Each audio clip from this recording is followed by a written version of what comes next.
Madame, Monsieur, merci de suivre au-delà de l'actualité. Aujourd'hui, nous sommes face à Monsieur Patrick Kazadi. Il est porte-parole des Forces de Progrès. C'est une structure de l'Union pour la démocratie et le progrès social UDPS. Il est coordonnateur national des Forces du Progrès, section Lukunga, base Stade des Martyrs. Bonsoir, Monsieur Patrick. Bonsoir, Madame Gisèle Etoko. En forme? Ouais, très. Alors, l'émission d'aujourd'hui sera bilingue. Nous allons parler français et lingala. Vous savez, l'IDPS, c'est la base. Il faut que la base de Force de Progrès puisse bien comprendre le message de leur porte-parole, qui est bien Monsieur Patrick Kazadi. Force de Progrès, Monsieur Patrick Kazadi. Donc, à Bino Pédia, les sous-soutés, Ndenge Bozalaka, Tango, il y a feu, Tien Tshisekedi, Azalaka, non, Nabomoi. C'est trop fort. Nous sommes là. On est en train d'accompagner les chefs de l'État. Nakati ya action pe ba vision na ye wazali na yango ya ko matérialiser wazali le slogan ya peuple d'abord. Botika ba marche beaucoup mal à pouvoir. Makamyo sone ici là. Bon, toko marcher ndenge nini parce que na minute yo politique nyonso ya Congo ezali mise à genoux par la diplomatie et la politique agissante du président de la République Antoine Félix Tshisekedi Tshilombo mwana yave Tomalanda. Donc mais quand tu vois mon abino ce qui dit Kambouza malamu tela mlani bobimi. Ce que le bolo bani nyonso eza na mboka eza malamu. Non, nyonso eza na mboka ezali malamu na côté ya ko gouverner na biso nyonso ezali malamu. Ya solo wana. Oui, ezali malamu. Population ezolia malamu. Oui, population ezolia na propre fin na bango et puis voilà. Na wenti est-ce que kota des gens mon biloko nde ezomata to ndenge. Donc biloko ekomata ou bien koki komata te, c'est tout à fait normal madame. N'oubliez pas que tozali na temps ya guerre. Les pays est en guerre, ça faut pas oublier ça. Mais guerre ça date pas d'aujourd'hui. Ça date pas d'aujourd'hui. Ça date pas d'aujourd'hui, mais vous savez que non la nuit passée ezalaki que non guerre moko boye batu bazo sala ba guerre na complicité na ba oyo bazaki na ba sommet. Mais les lots tous la guerre il y a que non et comme vraiment guerre il y a ko boya we to bengi occupation. Alors mutu azali na kati ya kobunda guerre wana ezali Félix Antoine Tshisekedi po ete mboka na biso ko kana ko kende pa ya papa ya te. Cela veut dire atier corps et moyens et esprit na kati ya dossier wana. Alors peuple a collé la tena mpona makambo nzala parce que loko eleki kimi ezate. Soki masa saison beta. Le roi est batubaliate biloko. Soki masa saison beta mama na mboka esika moko boye kingandi na baza te ko chama ina fufu polamba olia. Okoluka okimana no sauver bo moina yo. C'est de même na makambo to za na mboka na minute yo. Les pays est en guerre, nous sommes agressés par l'armée rwandaise en complicité avec nani M23. Et mais tant yo bosenga la peuple bakanga ceinture mais na moment où ba détournement ils au salama na ba entreprise ma ministère to yoka yokango ba ba reso ba mituka ba boki poto ba otunga banda ka peuple de lobia kanga ceinture. Non, to solo ba peuple kanga ceinture pona nini parce que na ebisa mukolo musu na le kaka madame bato to zo travailler na bango ezali bato yo pauti na régime na biso ya ba prédateur oyo bazali bato ba yaki po basunga mboka te kasi po baboma yango pe bakomisa yango tina te ndenge bakanisaki makanisi na bango kasi oyo ezaki ya nzambe te na yebisaka o madame moyibi nyonso ozomona oyo eza na ngonge kosilaka kaka na gouvernement oyo kosila gouvernement ekomi déjà na suka 2023 déjà non 2023 ou pas makambo etali ndeti ko gagner élection ou bien deuxième mandat Félix Tshisekedi ça c'est quelque chose qui est inévitable. Première des choses tout d'abord. C'est toute la première fois d'entendre un président congolais ou congolais déclarer officiellement à l'Assemblée nationale des États-Unis, c'est international si je ne me trompe pas, le Conseil de sécurité, le Conseil de sécurité des États-Unis. Il a dit clairement que nous sommes attaqués par l'armée rwandaise. C'est le gouvernement rwandais qui nous attaque. C'est déjà quelque chose de plus important. Au préalable, Babilo Kwanezala quitté ou bien auparavant, Babilo Kwanezala quitté. C'était toujours caché. Non, mais aussi, c'est parce que tant que vous bundana mutu foi ba mutozo bundana ye. Comment se fait-il au que ne bundana muto stali comment est-ce qu'à s'entraîner kate et puis yo continue à terre que bundana ko beta yo. Mais la diplomatie que Félix a fait de s'humilier devant Kagame, arrivé même à tel point à Bengaye frère naye, tout cela c'était les cowboys et les renards pour qu'ils connaissent tout d'abord bien point maîtriser aux adversaires naye. Ah, ndenga si maga beaucoup dans le kuta. Oui, mais c'est ça le corbeau les renards, madame. Tant aux olingo beta mutu malamu bien tant aux oluka obundisa munguna malamu, il faut yeba munguna zo bundana ye. C'est pour ça munguna ba ilwanyaka ete ba pousa ka toujours pembeni mais aux oliane na fourchette mulayi. Félix Antoine Tshisekedi Tshilombo, le président de la République, le garant de la nation, muto azali na posa ke Congo etika la Congo e kabwanate et ça la kaka ndenge o yakutaki yango pe après ata ba millions ba milliards des années etika la toujours le peuple congolais. Félix Antoine Tshisekedi Tshilombo a joué carte na malamu na minute so Kagame azolela. Ces questions années aux hommes, on a commis la négociation. Mais nous, on a dit, niet, il n'y a pas la négociation. Comme vous avez déclaré la guerre, tout ce qui négocié, Boubino Boboy, Bomoni Keboza Makas, alors, qu'adviendra pour? Et maintenant, là, il n'y a rien à négocier. Et ce que l'Andeli, même aussi optique, Oyo, Ndeko, Antoine Félix, le président de la République, Azana Katia Kosala, c'est de même aussi, Namaye, Ndeko Muzitu, Alobaka, pona makambo etali Rwanda alobaka ke Rwanda za mutu akosala ne ba korte Rwanda za mutu akonégocier na été Rwanda za mutu akoattaquer il faut que nene na guerre papa na biso Muzitu Adolphe alobaka yango avant de commencer la guerre tu sais que le bana rôle pour la mandat bino mata force pour que vous soutenir que 2023 beaucoup d'amboka zonga sous obi makambo bela sali obande ko tango c'est ça qui était oui ndeti pona kozonga ya mokonzi mboka lisusu na pouvoir première bilan tout d'abord ezali amour na patriotisme oyo ndeko Antoine Félix Tshisekedi Tshilombo azali na yango oyo ya koluka yango fo bazongisa ye mais maman ndenge nini yo okoki kokamba mboka soki tout d'abord ozana posa ou bien olingi mboka na ote ou bien olingi kimia na kati mboka na ote ndeko azobunda pona kimia nde yaka na makambo nyonso ya malamu soki kimia ezate ozoluka basa lelo nini na minute po kimia ezate yebisanga soki lelo yoke bakangi Ruchuru bakangi Bunagana bakangi Fizi bakangi Uvira bakangi Goma mukolo musoko sutukate bakangi pe Kishasa yoko kende wapi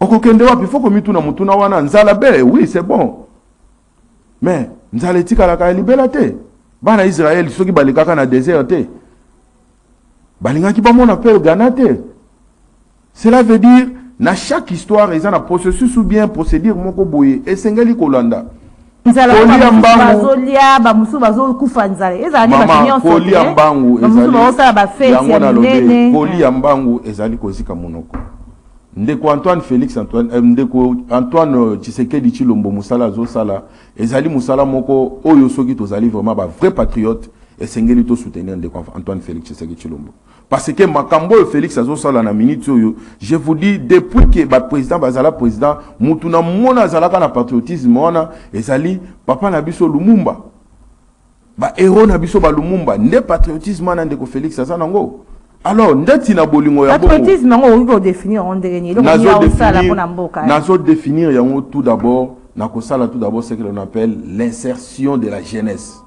la réinsertion de la jeunesse. Félix Azoluka a changé au moins la jeunesse congolaise, manière de voir la vie, manière de voir la politique. Et il donne, par rapport à Oyazali, na Katsa Kosala, na Minitio et Namboka.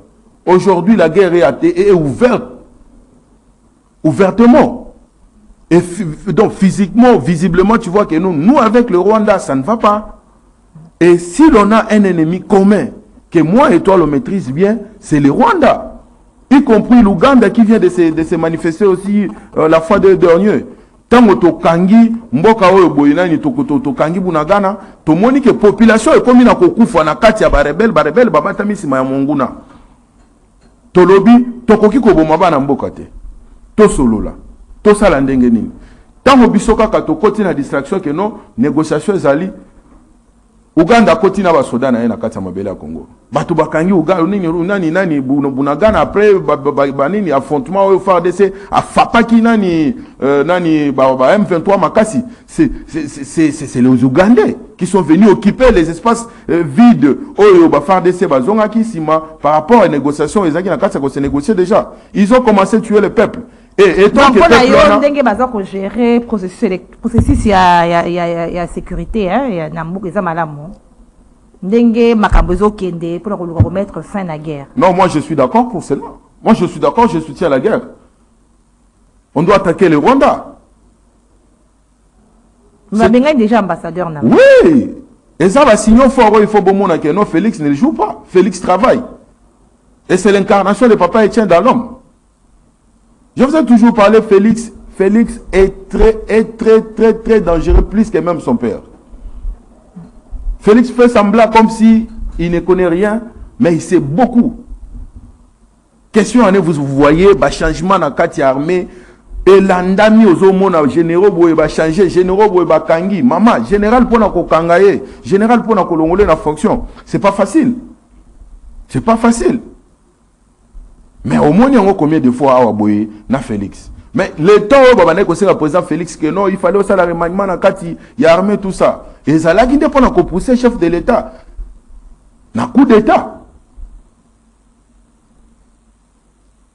Parce que bateau na ba misisa na bango ezaki partout. Mais na tango toke na diplomatie agissante. On a bien kaye Chindondo. Hein? Chindondo et Salemi. Chindondo et Salemi le lot na ba général Nabiso le londeti mon général il y a force armée congolaise. Oya bien amina ndeko nani général Chiwewe. Un pasteur, un homme dédié. Un homme qui se bat pour la souveraineté et l'entité territoriale. Et qui se bat pour que le Congo ne puisse pas partir dans les mains des envahisseurs. Dans les mains des chefs d'armée. Qui ne cherchent rien d'autre que leurs intérêts. Qui cherchent rien d'autre que déstabiliser des nations. Qui cherchent à déstabiliser la RDC. Pour qu'aujourd'hui l'on vive le même vie. Comme la Namibie. Je citerai encore la Libye. Et si je pars même au-delà, je te citerai aussi l'Irak. Ce sont les multinationaux. Les DOS, si c'est le Malcolm, voilà, tout ça. Qu'est-ce qu'ils cherchent dans le pays? Diviser le pays comme ils ont divisé la Libye, la Namibie. Félix Tshisekedi a dit, moi je ne suis pas prêt pour vivre cela. Et comme je ne suis pas prêt pour vivre cela, cela veut dire, mon Congo, mon Swahili, mon Luba, mon Ngala, mon Nani, tenons-nous la main dans la main pour défendre notre nation. Car ce combat est trop difficile, je sais, mais avec vous c'est facile. Et dis-moi un président pareil, je vais les laisser pour soutenir qui? Les gens qui cherchent la négociation? Les gens qui cherchent la négociation? Papa Patrick, non, le bilan est positif. Les infrastructures, je ne peux pas même en parler. Il y a des routes qui sont réhabilitées par-ci par-là. Madame, ce n'est pas mon kolomoko oyo tokoki ko changer passi. Chantier abandonné. Chantier abandonné. Bandako oyo tongami ndeti nazo peso exemple, bandako oyo tongami na sima ya palais du peuple na Bovan. Et ce que bandako na tongami likolo ba caniveau. Oyo bandaki ko sala ke ba mai ya quartier wana elongwa ka ekende ko seboa kaka na ba mini terrasse ya minene. Oyo ke bandako tongami likolo wana. Muto apesa ki bango autorisation oyebiye. Est-ce que tango ba tongaki biloko wana Tshisekedi ezaki dans le pouvoir? Est-ce que c'était l'idée de ce pouvoir? Alors pourquoi vous voulez incriminer tout ou bien prendre tout ce qui est comme de la charge? Ya mabe ko tshana mutu ya mutu ayiye na ye kaka siko pe tozo travailler pe na batu basali makambo wana. Pourquoi tozo luka to tshana nzoto? Pourquoi biso ba Congolais tozalaka pressé ya koluka komona? Mais toza na kati ya kosala te po te tokomona komona. C'est ça le problème avec nous les Congolais. Vous voyez? Non, côté infrastructure, madame, il n'y a rien à dire. Parce que par rapport, il y a nombre de Banzela, où ils allaient qui Liboso, na kati capitale, na biso tout d'abord, sans compter Bakananga, Banzela, où Elongwe, Kananga, Kamija, Ekotiti, Ezo, Kat, ça peut être côté à Angola, Ekokat, c'est que na pays, voilà, jusqu'à l'océan Atlantique, tout ça, où ils ça qui nous permettre biso c'est ça et ça les mains et troc et ça les mains entre nous avec le pays voisin, c'est déjà Babilo comme Boezali va avancer parce que sans Banzela, je m'excuse, je vois pas comment est-ce que Biloko Ezali na niveau ya Kamisendwe et Koko Managoma.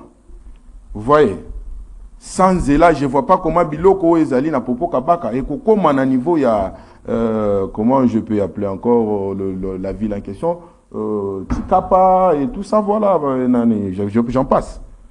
Vous voyez? Alors, tout cela, Félix Adja, il est en cours et il a déjà fait cela.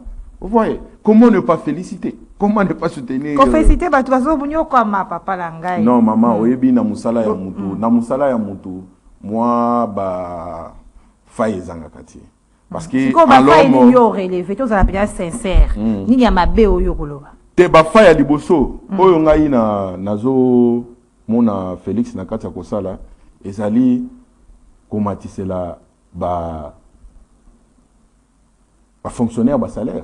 Na ba soda nde ba faille nga na moni. Ah, ilo kitikala sala ka yango. Te asali yango.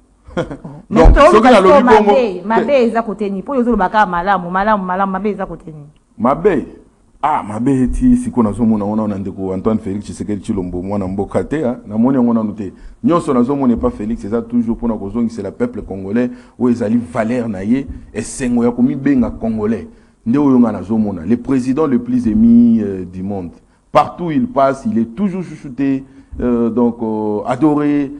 Notre bébé de la République, Félix Antoine Tshisekedi Tshilombo, le bébé de la République de la jeunesse congolaise. Donc, nous sommes salaka esengo. Ata mabe exact wala pe ko adorer mutubi. Ye wana nde loko balobe pa baloba ke kumwela kwa Tshisekedi ka kwena mashito. Il y a pas le sang sous le pied de Tshisekedi. Tout ce que Tshisekedi fait, c'est pour chercher les biens du peuple congolais. Mais on ne peut pas manquer Bamboumamabe Pene, mais attention avec Félix Antoine Tshisekedi Tshilombo. Bamboumamabe Detibanani. Bazanga kate. Bazanga kate, na ko citer mouton ate, na ko sala publicité à moutoute, na ko lobela ndembo ka pe na ko défendre les alliés intégrité. Ah donc on peut si raison bato baloba qu'il faut vraiment changer entourage na ye. Madame même Jésus azaki na bato mabe tout autour na ye. Mouto ate kaka Jésus. Oyebi ke ça na raison baloba qu'il faut balongola ba bato pembeni na ye. Baza na raison tout comme bakozala nango te, ça dépend ya o bango bazomona. Mais oyo ngai nazomona, je vous dis que non, en tout cas na mbeli a Tshisekedi makile ezate. Mbeli a Tshisekedi makile ezate. Tshisekedi a dit justice à l'indépendant. Justice à l'indépendant. Justice bakangi muto a détourné après le babimisi ya libanda. Mais c'est ça l'indépendance de la justice. Vous devriez savoir. Madame Gisèle, écoutez, ce que vous ne devriez pas oublier ici dans notre société, c'est quoi? Ce que l'on appelle la liberté d'expression, ce que l'on appelle l'état des droits. Les chefs de l'État n'ont pas cette habilité-là de s'ingérer dans les affaires de la justice. Mais oui, ceux qui m'ont bezali, on a changé, marchander justice. Tout ça, ce sont les signaux forts. C'était pas facile dans le régime passé. Soyons quand même réalistes. Même si Tokoki s'opposait que non, voilà, parce que tu sais que dit machin. Mais maman, ce qu'on m'a dit, l'amboka et tout ça, n'a pas avancé aux entreprises économiques aux oies. Au commun, il y a quand même l'amélioration au sein. Avancer les autres dans l'entreprise. Des entreprises n'y au temps. Na boy kotang entreprise wana mais na yebi ozana ngode na mutu. Des entreprises ali bosso zo sala musala na fierté na mboka na biso. O ezali entreprise ya papa na biso tumba chikela. OVD. L'OVD travaille. OVD a tiki ba non, mais faut pas oublier que c'est pas l'OVD qui travaille seul. Il y a aussi les entreprises où ba signer contrat na gouvernement pour na makambo etali infrastructure. Mais na quota OVD, lui quand même il respecte ses engagements. Alors pourquoi ne pas féliciter? Pourquoi ne pas encore l'encourager?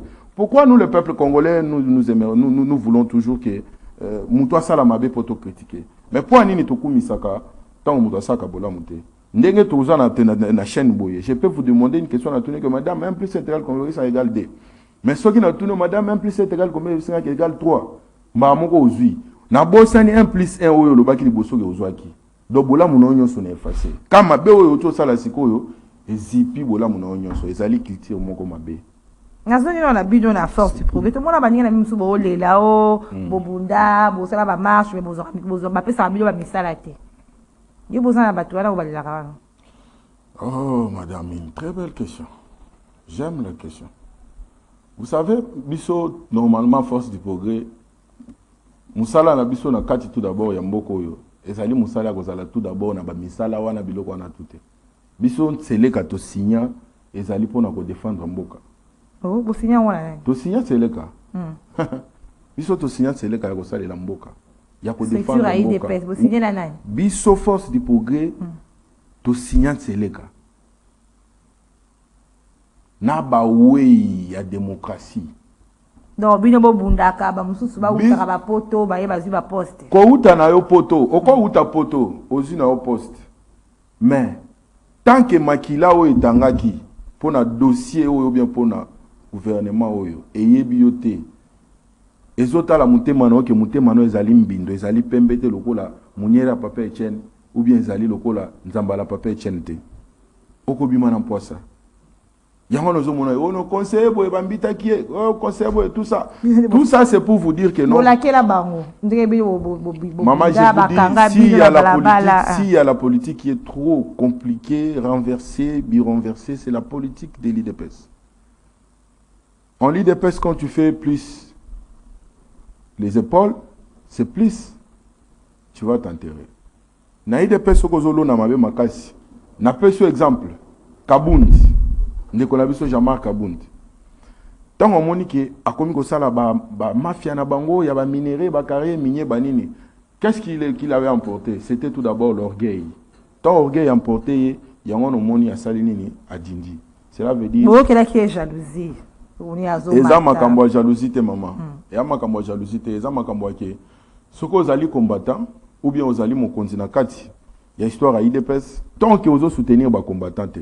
Tant que ozo viser aussi les intérêts, ya bato yo batangisa ba makila, bato ba kufela, bato yo ba mela ba gaz, ozo kipe bango te. Maman atana ndoto, seke dia oloti sa yo. Maintenant ko bimelo na ndimite ko gérer, ko supporter présence ne pene na yo. Oko bela tali boma ou bien oko démissionner. So démissionner te to kanga muyibi to piéger yo ka yo moko na muyibi no to kangi to tcho mpanzi. Ya mona to yembaka, Fatila ki sa bango na vidéo. Vous comprenez? Makambo baike ko musala pas comme musala, moi je trouve pas vraiment trop essentiel pour l'instant là. Ce qui est essentiel tout d'abord pour l'instant, c'est mobiliser, sensibiliser la jeunesse congolaise contre l'agression du gouvernement rwandais à l'est de la République démocratique du Congo. Parce que nous n'avons pas un autre pays, à part la RDC. Vous voyez? Alors, si et seulement si nous, la jeunesse congolaise, surtout la jeunesse de la force du progrès, on ne se met pas debout pour sensibiliser, mobiliser. Mais bon, ça appelle le roté, hein? Non, c'est vous qui le pensez. C'est vous qui le pensez. On a meeting moko toujours organisé, si ce n'est pas le 25, le 28. Où vous allez plus précisément à la rond-point Willery, à Touloukunga, la force du progrès à Touloukunga. On va appeler la jeunesse de partout, ils viendront là pour les mobiliser, les réveiller, pour leur dire que la guerre de l'Est doit prendre fin là où ça a commencé. Et comment ça peut terminer? Le gouvernement doit soutenir nos forces vives. Mais vous avez pas jeune de la force. Pourquoi tu as pas l'armée? Vous s'enrôler l'armée. Non, mais tu es en retard. Tu es en retard. Tu es en retard. Ça, ce sont les cuisines internes. Ce sont les cuisines internes. Ils sont là. Bientôt là, vous allez voir une nouvelle eau qui vont aller quelque part que je ne vais pas citer, mais je ne joue pas avec la politique de Tshisekedi. C'est trop glissante. Lorsque vous n'avez pas la maîtrise, il y a sous sa provenance, il y a pour pouvoir beaucoup glisser au limoué dans la histoire. Le la papa Nabiso, Lelo, comment il s'appelle encore, le président Eli de son hôtel de Fadenhouse. Parce qu'on a un seul président de la République qui s'appelle bien Félix Antoine Tshisekedi Chilombo, et on a aussi notre deuxième président. Contradiction, contradiction, opposition des IDPS, na force progrès à IDPS, hein? Alors, ce qui doit contredire Bino Bomoni Mabé. Non, c'est la démocratie. Chaque personne est libre de s'exprimer dans son propre pays. Ça, on n'en disconvient pas. C'est bien. Mais à moins, Ndeko Azalaki Kobeta, Ndeko Abandaki Kobeta, plus c'était au Baïbinga pouvoir. Lelo langage à Koyiba pouvoir échanger. Et comme il y a token de négociation, c'est ma token d'élection. Token d'élection, tellement que Yonde va voter qui bisote. Biso token d'élection pour yo gagner biso. Comment la négociation sous poinine? C'est trop compliqué. Na koti sous point moko bwembangu ezo yelinga na mutu. Comment se fait-il, papa na biso ambongo, les cardinals que j'ai beaucoup de respect, sans mon compte. Ya yangwana. Azolo bela makambu ya guerre izo le kana STT, pourquoi? Pourquoi Sangwa Mbongo ne se tient pas debout pour mobiliser, sensibiliser, ba fidèle na ye pona koyebisa bango. Tant que le mabe pona pouvoir bolobi bobadi ko critiquer ko kombi ko. Mais oya malamu ezaki ya koloba. Yango na lobi, sango na biso mbongo oya malamu ezali koloba que non biso to yiba pouvoir fayulu, c'était bien ça. Mais non, pour ceux qui cadrent la mort, le vie humaine. Oyo bango baye koteya. Pote ba racheter milimo wana na diabolo azali liwa. Pourquoi ba kokipe koyebisa bandimi na bango wana? Batele malikolo totele mela mungu na Rwanda te. Pote bandeko na biso bazokufa na este batika na kokufa te. Koyebisa bandeko na biso oyo ba infiltrer na kati ya barme wana o bazali ba congolais. Bandeko na biso ya kote na biso ya Katanga. Ndeto uti oyoka keno ba uti ko repérer nani ndeko John Numbi. Kuna na est. Babiloko ya bongo. Ndeko oyo ya biso. Asepela batangisa bandeko na ye makila bandeko na ye tanga. Pona ba intérêt na bango. Pona ba négociation na bango ya pouvoir. Mais motolu na kondami esika wana ozoboma bakoko na yo ozoboma bato oyo bakeli yo na bango na ekolo wana boye biloko ya bongo tonton na biso nani papa na biso mbongo azolobela yango te mais kaka Tshisekedi atelema bango na mongongo mabe pe mwana bato asala mutu toyebiti soki mabe ezali boko pekisa mutu a dénoncer te démocratie o papa Etienne na kisaki biso yango wana te démocratie mais oyebi ke démocratie na mona kango ezala désordre quelque part omoni ndeti ba makambo ba militaire oyo zomona oyo. Oh, ba détourner mbongo ba militaire. Ba kangi muto détourner mbongo wana. Ba bengi ba sode belé na stade de martyr. Ba tie wana ba bimisi Lyon. Abukuti miku na ina misu ya batu nyonso bazana ba soda bazana. Yo bansi penage no soda muso ko ya mbongo ya ba soda. Esa komeka. Te wana ba kosa ngo te droit de l'homme ezali. Au moni siko ke ya wana na biso ke notre démocratie, droit de l'homme c'est le désordre. Oh. Je vous dis, et ça désordre quelque part. Au moni Poutine ndenga azocha kimia côté na ekuna. C'est ça. C'est pour cette tour où il démontrer Rwandais. On va frapper fort. Et je pense que frappe to frapper. Même États-Unis. Naba occidentaux nyonso, bazana katia kotinda, batouana ba menacer est. N'a pas que ba ko regretter le kokolika. Parce que je sais ce qui vient. Mais ça sera la catombe. Rwanda il faut se préparer en conséquence. Tshisekedi n'est pas n'importe qui. Ce qu'on monite, Tshisekedi a beau négociation avec eux, token de ce qu'ils ont soubienté. Je vous dis. Quand la parole on a bien, je vous dis. Comment on a candidat Tshisekedi? Alors, tout on a rappelé qu'il y a Monsieur Patrick Kazadi, il y a un coordonnateur, il y a Force du Progrès, il y a une structure, il y a UDPS, coordonnateur, il y a Lukunga, porte-parole, il y a Force du Progrès. Ce qui est là, comme en 2023 avec ce Salami et que UDP c'est là sous la pouvoir. On a besoin de balabala. Besoin de opposants. Au moins na minute hein, ce que na province moko boye kingani oke betaka lisolo ki tolongola Tshisekedi na pouvoir. Ba ko beta yo. Province nini yo sana. Ba ko beta mais partout. Tala va plein nani Antoine Félix Tshisekedi Tshilombo le président de la République, le président le plus costaud du monde. Moi ma kanina. Hein?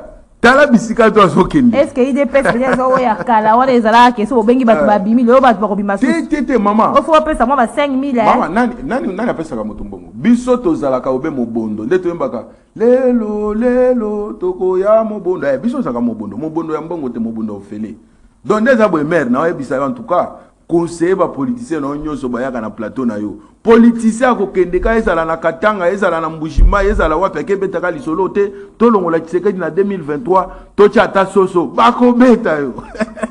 Batu bazolanda o papa Patrick Kazadi population oyo azo vivre penza situation oyo ya mboka baza kotala yo to komi na suka message nini oyo ya suka oyo ko lancer. Message ya suka oyo na kopesa ba imboka surtout jeunesse congolaise ezali ake to zala na distraction te to longo na distraction pour déjà guerre ezali déclarée na Rwanda. Alors to longo la distraction to se concentrer plus sur l'évolution ya guerre oyo ezana kati ya koleka na Rwanda to yeba ekomi wapi mato na biso to feza la kuna to tika makambo ya place to landela makambo ezoleka na mboka na biso to mi pesi na concert. Mais au moins on peut concert wana na suka nango sécurité ezaki malamu te au moins peut batu bakufi to perdre batu libanda to perdre batu na kati nyonso na ezali distraction. Alors to zala na distraction te to tia misu na biso nyonso na makambo ezoleka na bunangana et puis to soutenir mokonzi ya mboka o azali na idée ya kosisa guerre na kati ya RDC. Message na nga ya suka yango wana. Voilà. Merci, Monsieur Patrick Kazadi. C'est la fin. Il y a émission au-delà de l'actualité. Merci à vous, fidèles téléspectateurs. Au prochain numéro. Au revoir.